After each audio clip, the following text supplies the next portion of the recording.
Top 7 Group of 5 programs that need to go Power 5. Alright, starting off with Louisiana Raging Cajuns. Excuse me. Alright, so we've got Michael DeSomero. It's a Louisiana name. He's currently 13-14 going into his third season. Let's look at the Louisiana Raging Cajuns football stadium. Excuse me, sorry. So, we got a nice stadium here.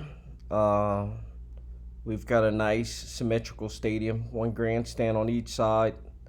This main grandstand's got an upper deck. Nice three-story upper deck. Nice three-story press box. Looks pretty good. As we can see here in the end zone, they've got no end zone seating, but they do have a grass berm, 2 grass berms where students and fans can sit, and they might as well go ahead and make this into real end zone seating on both sides. That'll probably bring them up from that 41 mark to about 50. Then they got a real Power 5 stadium.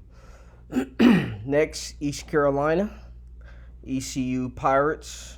I like that program from afar. Let's take a look at Dowdy Ficklin. Looks pretty good. We got a nice bowl, nice upper deck, nice 3-4 story press box, nice symmetry. They have a real nice logo on the field. It's that pirate with the Carolina background. I love it. So yeah, they can probably continue that upper deck around to the end zones. They give them another 10,000, put them at about 60,000. They'll be in the game. Colorado State. Colorado State had a great shootout with Colorado Boulder in 2023.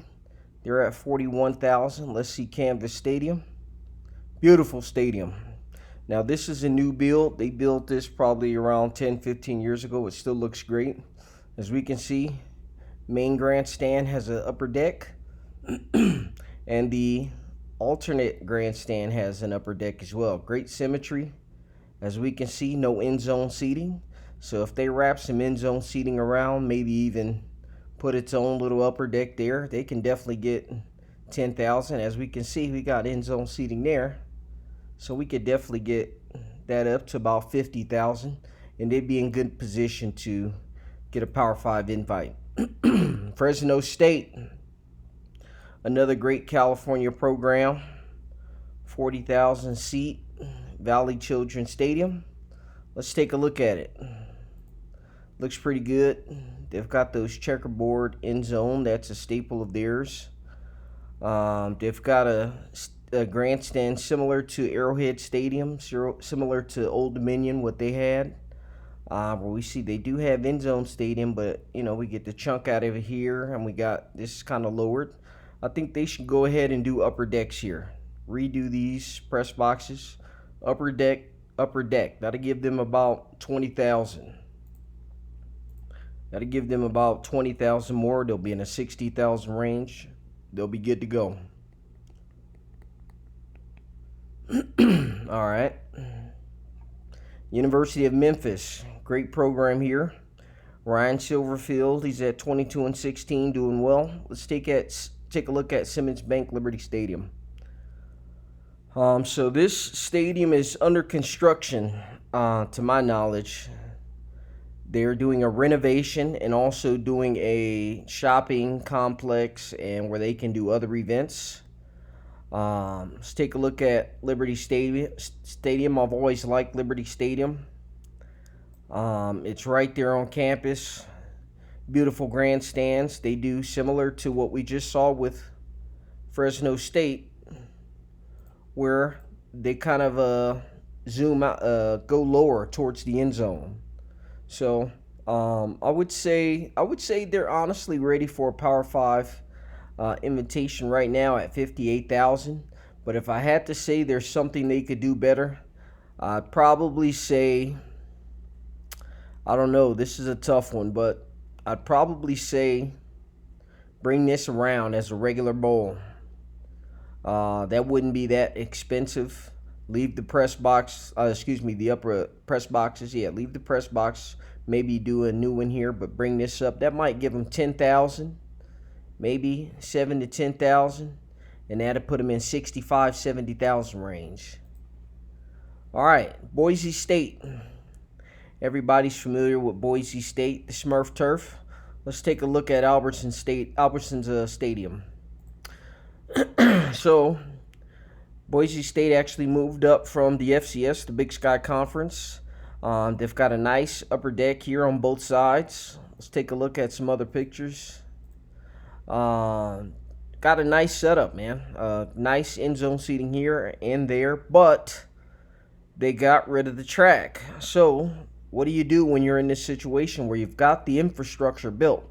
What do you do? Here's what you do. You have to scrap all this up and put it down, but dig about 10 feet, 7 to 10 feet deep, all this playing surface. Dig deep and bring that grandstand down another 5 feet or so to where you develop great sight lines. Once this is down 10 feet, everybody's got great sight lines. And go ahead and wrap this around. Even the first main grandstand, just wrap it around. You can get maybe 10,000 out of that if you do it right. You want to enclose this stadium, Boise State. Enclose this. You don't want this. You definitely don't want this. And that's what the track brings in. The track scoots the grandstands back 15 feet, and you got terrible sight lines. Enclose this stadium, Boise State, and you'll probably be in about 50,000 range, ready to go. Last but not least, San Diego State. I want to tell San Diego State, congratulations. You finally got a new stadium. Let's look at Snapdragon Stadium. San Diego State, I feel for you. Congratulations to everybody, the city of San Diego and the San Diego State program. Anyway, let's go. Nice creation. This is a brand new stadium. I would say it can probably sneak in the back door just like it is for a Power 5 invite. But if I would have to say something, you got to enclose this. You got a nice upper deck. Enclose this. Continue this all the way around like Tennessee. Tennessee has upper deck all the way around. Upgrade that. You'll probably get about another 15,000.